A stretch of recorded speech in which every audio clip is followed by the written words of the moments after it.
안녕하세요. 나치판 선생님의 거꾸로 기실입니다. 자, 오늘은요, 외란과 호란의 극복, 그리고 양난 이후의 대외 관계에 대해서 공부하겠습니다. 특히 임진왜란과 병자호란은요, 조선을 전기와 후기로 구분하는데 아주 분수령이 되는 매우 중요한 사건입니다. 오늘 이 두 내용에 대해서 공부하도록 하겠습니다. 이번 시간에 여러분들이 꼭 알아둬야 할 내용은요, 첫 번째, 임진왜란의 전개 과정을 살펴보게 될 것이고요. 두 번째로 광해군의 중류배교, 바로 이 중류배교의 개념이 무엇인지 알아둬야 될 것입니다. 그 다음에 양난 이후 일본과의 국교 재개 내용도 유의해서 살펴봐야 되겠죠. 자, 먼저 임진왜란이 일어날 당시의 시대적 배경에 대해서 살펴보도록 하겠습니다. 자, 조선에서는요, 국방을 담당하는 비변사가 설치가 되었었고요. 그러나 전쟁에 대한 대비는 철저히 하지는 못했습니다. 특히 이 반군 수포제가 성행하게 되면서 국방력이 약화되는데, 반군 수포제라 하면 무엇이냐면 바로 농민들이 군대를 가지 않고 대신 포를 낸다는 얘기죠. 따라서 실질적으로 농민들이 군사훈련을 받는 그런 일이 거의 없었기 때문에 조선의 국방력은 매우 약화됐다, 이렇게 여러분들이 보시면 되겠습니다. 이에 비해서 일본은요, 전국 시대가 도요토미 히데요시에 의해서 통일이 됩니다. 전국시대라는 얘기는 뭐냐면 그 일본의 무사들이 서로 계속해서 약 100년 이상 동안 서로 전쟁을 벌이는 그런 매우 혼란한 시기였죠. 그래서 조선은 약 200년 동안 평화를 유지했던 반면 일본은 끊임없는 전쟁이 있었기 때문에 상당히 군사력이 매우 강했다, 이렇게 보시면 되겠습니다. 자, 그래서 전국시대를 통일한 토요토미 히데요시는 바로 정명가도를 이야기하면서 자, 대륙 진출을 추진하게 됩니다. 결국 이제 조선과 일본이 전쟁을 치를 수밖에 없게 되겠죠. 자, 임진왜란의 전개 과정입니다. 도요토미 히데요시는요, 1592년 4월 약 20만의 대군을 이끌고 부산에 상륙을 하게 됩니다. 앞서 얘기했듯이 조선은 전쟁 준비가 전혀 이루어지지 못했기 때문에 관군은 격파당할 수밖에 없었고, 결국 선조는 명나라와 조선 사이의 접경 지역인 의주까지 피난을 가게 됩니다. 자, 이 상황에서 왜군과 싸우는 사람들이 누구였느냐? 바로 유명한 이순신이죠. 자, 조선에서 유일하게 바로 전쟁에 대한 대비를 했던 사람이죠. 이순신. 그리고 각지에서 의병이 조직되면서 이제 일본군과 싸우게 됩니다.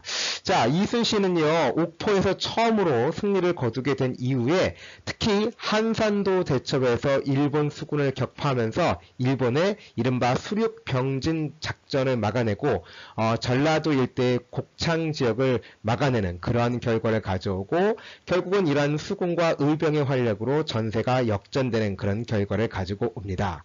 자, 이후에 이제 명나라가 원병을 보냈기 때문에 조명연합군이 결성이 되어서 이제 평양성도 다시 회복을 하고, 그리고 일본군을 몰아내서 결국 일본군은 경상도 해안까지 물러나게 됩니다. 그 과정에서 이제 휴전협상이 열리게 되지만 이 3년 동안의 휴전협상은 결국 결렬이 되고 1597년 일본은 다시 쳐들어오게 되는데 이것을 정유재란이라고 합니다. 그러나 그 사이 조선은 이제 좀 이에 대한 대비가 있었겠죠. 그래서 육군은 직산 전투에서 승리를 거두고, 수군은 너무나 유명한 이른바 명량해전에서 이순신이 다시 한번 일본 수군을 격파하게 되면서 결국 일본은 이제 물러나게 되는 것이죠. 자, 도요토미 히데요시가 병으로 죽은 구실로 결국 왜군이 철수하면서 7년간의 전쟁은 끝나게 됩니다. 자, 이 임진왜란의 영향은요, 자, 첫 번째, 조선에서는 인구가 감소됐고, 당연히 농토가 황폐화됐겠죠. 자, 토지 대장인 양안과 그 다음에 호적이 손실되었고, 경복궁을 비롯한 문화재도 손실이 됐습니다. 한편 명의 세력은 대규모의 원병을 파병하면서 약화되었고, 특히 이 틈을 타서 여진족이 매우 강성해지게 되면서 후금을 건국을 하게 됩니다. 자, 그 다음에 일본은요, 도요토미 히데요시가 죽은 다음에 에도 막부가 성립이 됐고요. 그 다음에 임진왜란 중에 이제 일본에서 성리학 서적이라든가, 그 다음에 도자기, 도공들을 납치해가면서 이제 일본 문화가 발전하게 되는 그러한 결과를 가져오게 되죠. 자, 선조가 죽은 다음에 왕이 된 사람은 유명한 광해군입니다. 자, 광해군의 정책을 살펴보도록 하죠. 일단 전후 복구 사업이 중요하죠. 소실된 양안과 호적을 작성했고 성곽과 무기를 수리했고요. 특히 뒤에 배우게 될 이 대동법을 처음으로 시행을 하게 됩니다. 자, 광해군의 정책에서 가장 여러분들이 중요하게 얘기할 부분은 바로 중립외교입니다. 후금이 강성해지게 되면서 명나라가 후금을 정벌한다는 구실로 조선에게 원병을 요청하죠. 조선은 이러한 명예 요구를 받아줄 수도 없고 또 섣불리 군대를 파병했다가 후금이 쳐들어오게 되면 이를 막아낼 수도 없었기 때문에 이른바 딜레마에 빠진 겁니다. 자, 그 과정 속에서 광해군은 어떻게 대응을 하게 되냐면 일단 명예 요청대로 강홍립으로 하여금 1만 명의 군대를 보냅니다. 그러나 열심히 싸우는 것이 아니라 상황을 봐서 융통성 있게 대처하라고 지시를 내리죠. 결국 조선군은요, 제대로 싸우지 않고 이제 후금에 항복을 하게 되면서 후금을 자극하지 않게 됩니다. 그래서 이러한 명과 그 다음에 후금 사이에서 실리를 추구하는 이러한 중립 외교를 펼쳤다라는 거, 요거 광해군의 정책 매우 중요하니까 꼭 기억하도록 합시다. 자, 두 번째로 호란의 발발입니다. 자, 여러분들 알다시피 광해군은 서인에 의해서 이른바 인조 반정에 의해서 물러나게 되죠. 서인들은요, 이 광해군이 명나라에 대한 의리를 버렸다라는 점, 또 두 번째로 자신의 이복 동생인 영창대군을 죽이고 또 계모인 임목대비를 폐서인시켰다라고 해서 이른바 폐륜을 저질렀다 이런 얘기죠. 그래서 왕을 교체한다는 구실로 반정을 일으켰습니다. 결국 이제 서인들에 의해서 인조 반정이 이루어지면서 인조가 왕위에 올랐고 당연히 인조는요 친명 배금 정책을 펼치게 되죠. 명과 친하게 지내고 금을 배척한다는 그런 정책입니다. 따라서 이 정책은 당연히 후금을 자극하게 되는 것이고 결국 후금이 쳐들어오게 되는데 이것이 정묘호란입니다. 자, 정묘호란 때에는 조선과 후금이 형제 관계를 맺는 걸로 일단 후금은 철수를 하게 되고요. 그 이후에 이제 후금은 나라를 국호를 청으로 고친 다음에 조선에 대해서 다시 군신 관계를 요구합니다. 자, 명에 대한 의리를 저버릴 수 없는 조선에서는 이러한 청의 요구를 거부를 하게 되는 것이고 결국 청나라는 1636년 다시 대군을 이끌고 조선을 쳐들어오게 되는데 이것이 병자호란입니다.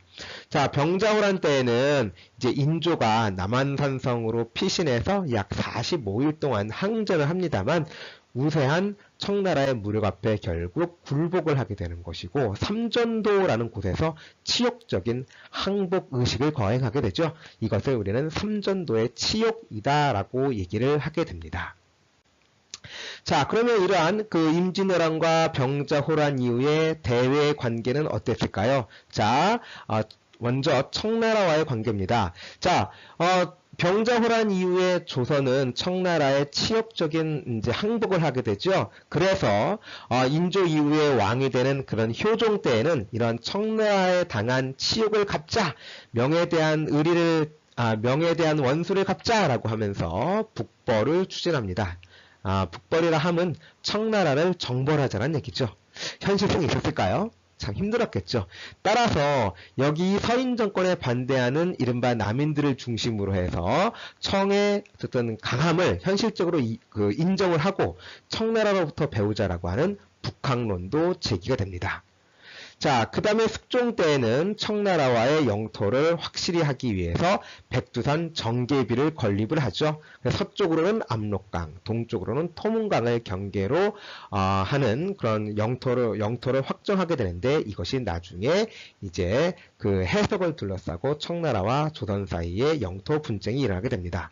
자, 한편 일본과는요, 기후 약조를 맺어서 국교를 재개하죠. 자, 임진왜란 이후에 수립되는 에도 막부는 조선에 요청을 해서 다시 일본과 통상을 하게 되는 거죠. 자, 그리고 이러한 그 막부의 요청으로 해서 조선은 12차례에 걸쳐서 통신사를 파견합니다. 이 통신사들은 그래서 조선의 선진 문물을 일본에 전파하는 그러한 역할도 했었고요.